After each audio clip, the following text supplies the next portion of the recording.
Apparu il y a tout juste 3 ans, le maxi scooter sportif Maxim prend déjà du galon en augmentant sa cylindrée et sa puissance malgré son passage à la norme Euro 5. Et le prix dans tout ça ?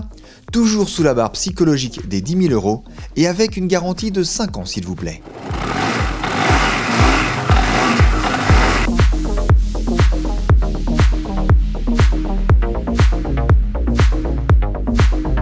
Esthétiquement parlant, cette nouvelle itération du Maxim conserve les bases déjà connues. La ligne est racée, les arêtes sont vives et l'ensemble dégage un vrai parfum de sportivité, notamment avec son éclairage full LED. Niveau équipement, la plus grosse nouveauté réside dans l'apparition d'une Smart Key qui permet d'activer le contacteur, d'enclencher le Neumann ou de déverrouiller la trappe à essence. Ce système très en vogue vient compléter une dotation plutôt fournie pour un scooter sportif.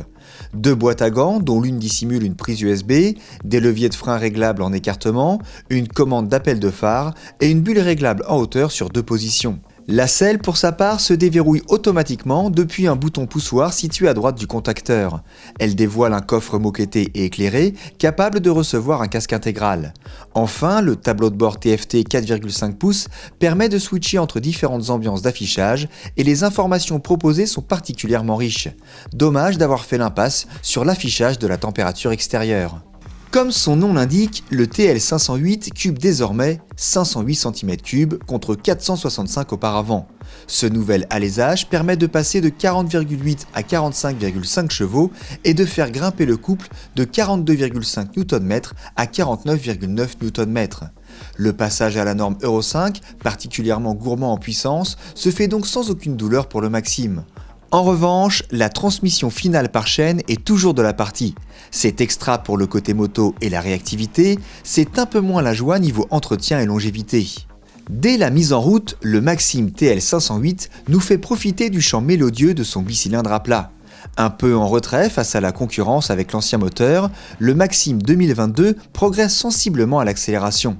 La réponse est plus franche, les montées en régime sont plus péchues, avec de belles sensations passées 3000 tours minute. Niveau autonomie, nous avons constaté 4,6 litres au 100 km, soit environ 250 km avant de faire le plein. En milieu urbain, la partie cycle agile et précise du TL508 se montre particulièrement efficace. Si le Maxim est accessible grâce à sa hauteur de selle de 795 mm, le poids de 227 kg est rapidement handicapant lors des manœuvres. Merci d'ailleurs au frein de parking automatique lorsque la béquille latérale est déployée. Sur route, le Sim ne déçoit pas grâce à son châssis rigoureux et ses pneumatiques Maxxis rassurants sur sol sec. Sur route humide, il se montre moins flamboyant, d'autant que le Taïwanais ne dispose pas d'anti-patinage. Les amortisseurs font un bon travail dans la plupart des conditions, tout comme le freinage ABS qui ne souffre d'aucune lacune, bien aidé il est vrai par un frein moteur très présent. Côté protection, le buste est ok, mais les jambes sont assez exposées. Malgré une hausse de prix légitime au regard de sa nouvelle cylindrée et d'une Smart Key bienvenue, le Maxim TL508 reste le plus abordable des maxi-scooters sportifs. Son déficit de cylindrée face à la concurrence est en grande partie comblé et sa partie cycle conserve toutes les qualités du précédent millésime.